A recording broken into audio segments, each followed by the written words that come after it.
So very good morning, my third year students of Food Technology Department, Technomen Salt Lake.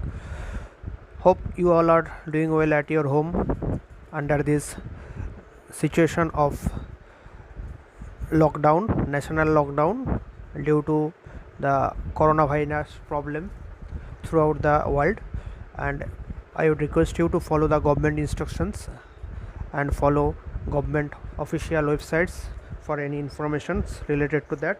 So let's start with some new topic today. We'll start with the topic of condensed milk. Last class we have discussed about the manufacturing process of ice cream. So today we'll start with the process of sweetened condensed milk and unsweetened condensed milk. So all of we are aware or have tasted condensed milk in our childhood, and we all like to have the taste of condensed milk. What is condensed milk? Condensed milk is a product derived from milk, maybe from cow milk or from buffalo milk, by removal of some of water content from it. That is, the water has been removed by some drying process. This is called condensed milk. It may be from cow milk or maybe from buffalo milk. There are basically two broader categories of condensed milk. One is sweetened condensed milk and another is unsweetened condensed milk. Today we will discuss about sweetened condensed milk. Sweetened condensed milk means the condensed milk which is made by addition of sugar during the manufacturing process. So it adds to extra taste, sweetness of the condensed product, as well as it adds to some preservation action of the product, or it acts as a self preservative, high sugar content in the product. Now let us see the slides. First slide, second slide. Let's come to the second slide, which is basically about what is definition of sweetened condensed milk as per FSSAI regulations. Very simple definition. You need not require any special knowledge to memorize it. Very simple sentence. Just go through the definitions or definition of this sweetened condensed milk.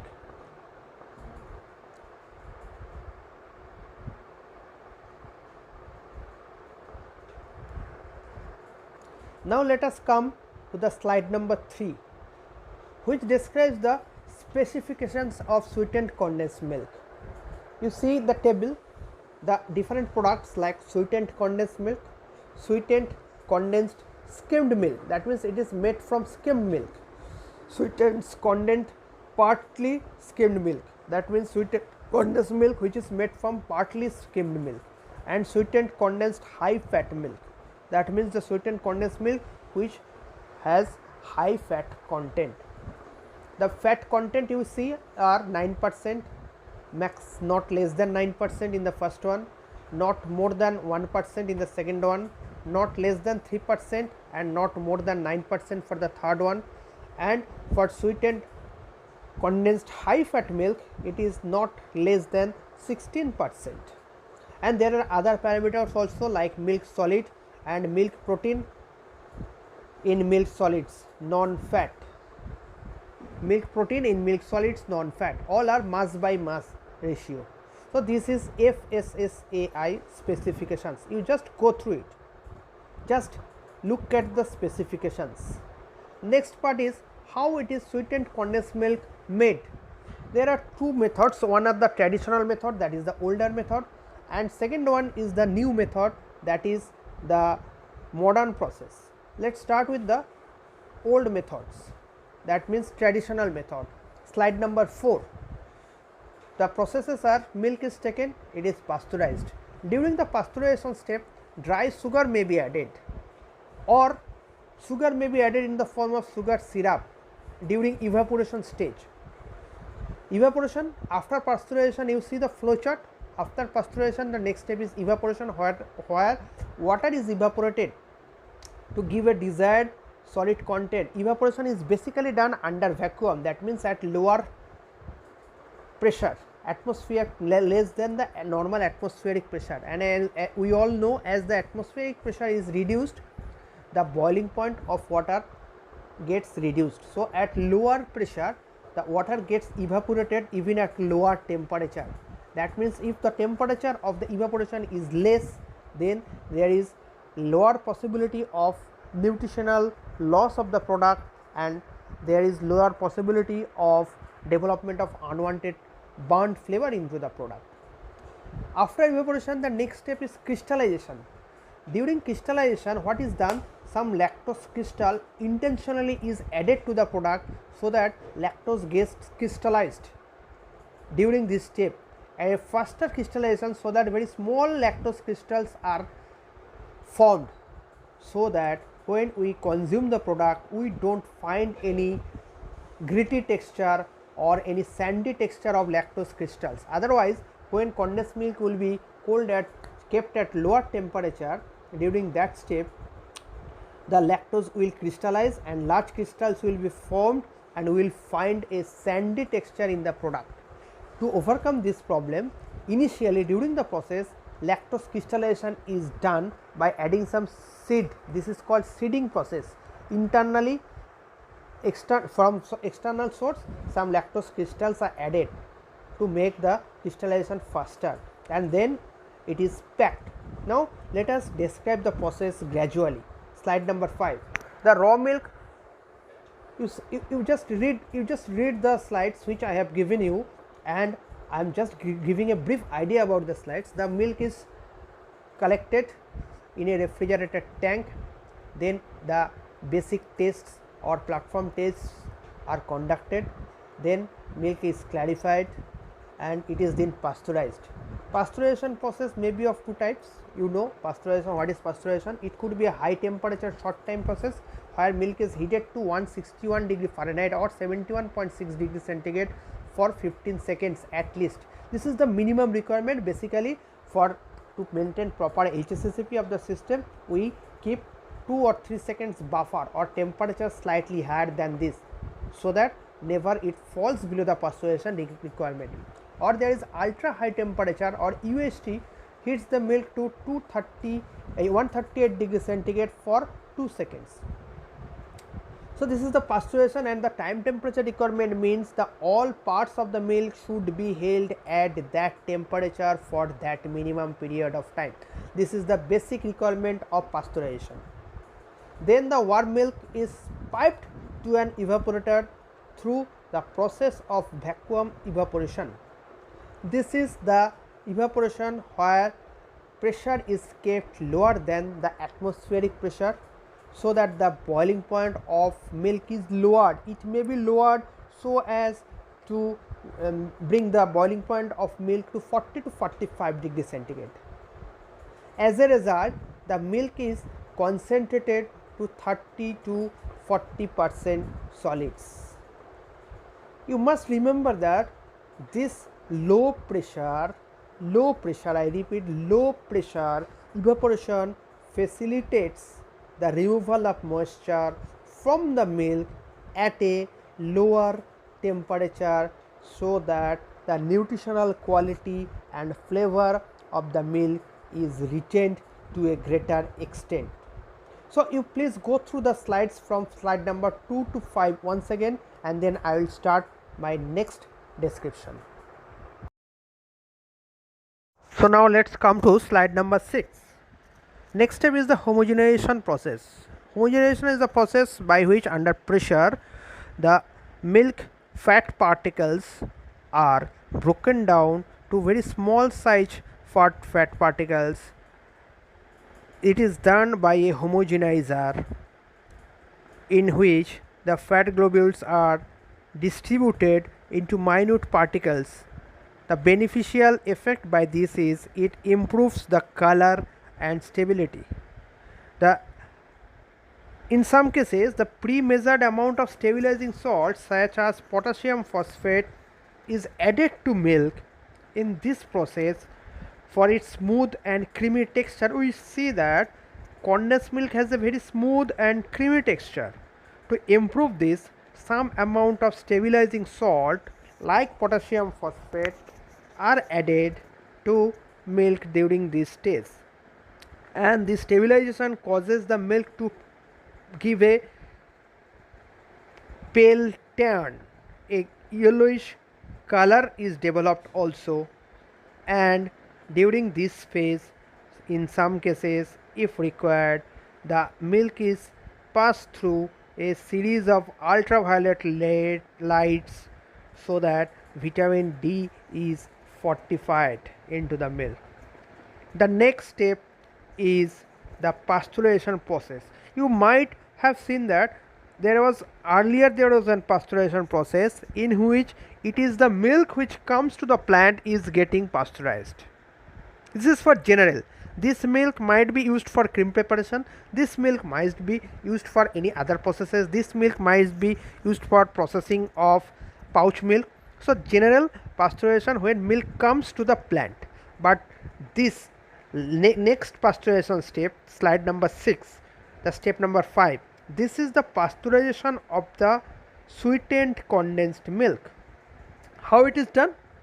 It is done by keep filling the milk in pre-sterilized cans under vacuum, and it is then vacuum sealed.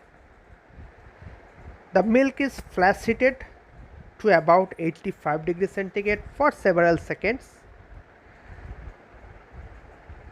and this ensures that the milk is properly pasteurized.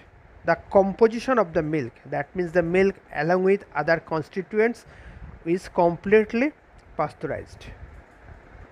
And finally, after it has been pasteurized, it is sealed completely, and then it is not sealed completely, it is now next step, that means the sugar crystallization or lactose crystallization stage is completed now. How it is done? It is done again under vacuum. We have already reduced the solid content of the water content of the milk, so that the solid content of the milk is about 30 to 40%.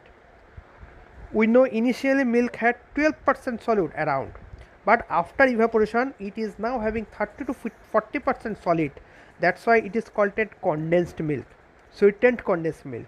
It has a syrupy consistency like what we see in condensed milk, but after this step the milk is to be cooled, and during this cooling lactose might get crystallized. Lactose is a sugar of milk which might get crystallized on cooling. To prevent that, the milk is inoculated with 40% powdered lactose crystal. This is called seeding, and milk is agitated to stimulate the crystallization, and then sealed and cooled. What is the effect of this? The lactose of the milk, which might have been crystallized during slow cooling, gets crystallized by this seeding effect and forms very tiny crystals, very small crystals of lactose, which we even do not feel when we consume the milk. That's why we get a complete fine texture of the product, and milk is then packed under vacuum. So this is all about the older method, which is nowadays not used. The modern method which is being used will start right now. Now let us see the sweetened condensed milk modern method. What is that? You just look at your slide number 7. Milk is taken, water might be added, might not be added. Generally water is not added.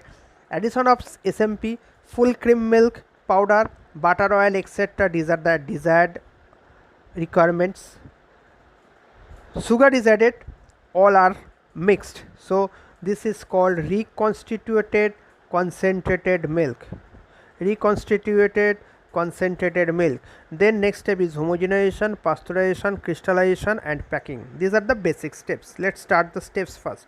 First, the raw milk, raw material like milk and other ingredients like sugar, powder ingredients like skim milk powder if required, whey powder if required, very small amount of fat is used.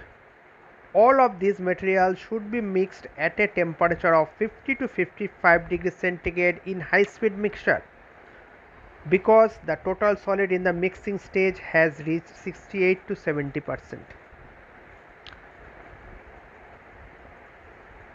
Next is the homogenization. Here a single stage homogenization is used to break down the fat globule size to 2 microns. The pressure applied is 1000 to 1500 psi, and next the mixture is pasteurized at a temperature of 85 to 90 degrees centigrade for 30 seconds. That means in the modern method we are using homogenization followed by pasteurization. This is the basic difference from the older method to modern method. Generally we will follow the modern methods. Industries nowadays use this modern method. No one uses the older method. So older method is just for a basic knowledge to the students, for you people, but you did not, we will not see any of those steps in modern industry. So after homogenization and pasteurization, what is left? Left is the evaporation. What is done? It is done at vacuum, that means at lower pressure, so that the boiling point or evaporation gets effective at around 55 or 50 to 55 degrees centigrade, and simultaneously lactose grains is added for seeding. The seeding should be done at a right temperature, and during this the addition of lactose, the lactose crystal, the lactose present in the milk gets super saturated, and we know whenever any solution gets super saturated with a solute, that solute gets precipitated instantly. So lactose granules gets precipitated instantly. To make the process faster and effective, the lactose granules which are being added externally should have a size of maximum 10 microns. That means they should not be more than 10 micron size, so as not to form a large clusters of lactose, but the lactose crystals which are being formed are distributed evenly throughout the total mass, and the crystal size is very small. We even don't feel it by our mouth when we consume lactose, when we consume condensed milk. Generally, to get the maximum grain size of 10 microns, industries, what they do, they grind the lactose before it is being used. Okay, get my points. Evaporation is done, and final solid content of the product, as per the requirement, it should contain total solid content about 40%. Then the product is filled in sterilized container, sealed, and it is immediately after filling in the container, it is the containers are sealed immediately, and the product is now aging. It is now the aging, so that the aging purpose of aging is that lactose crystal gets evenly distributed.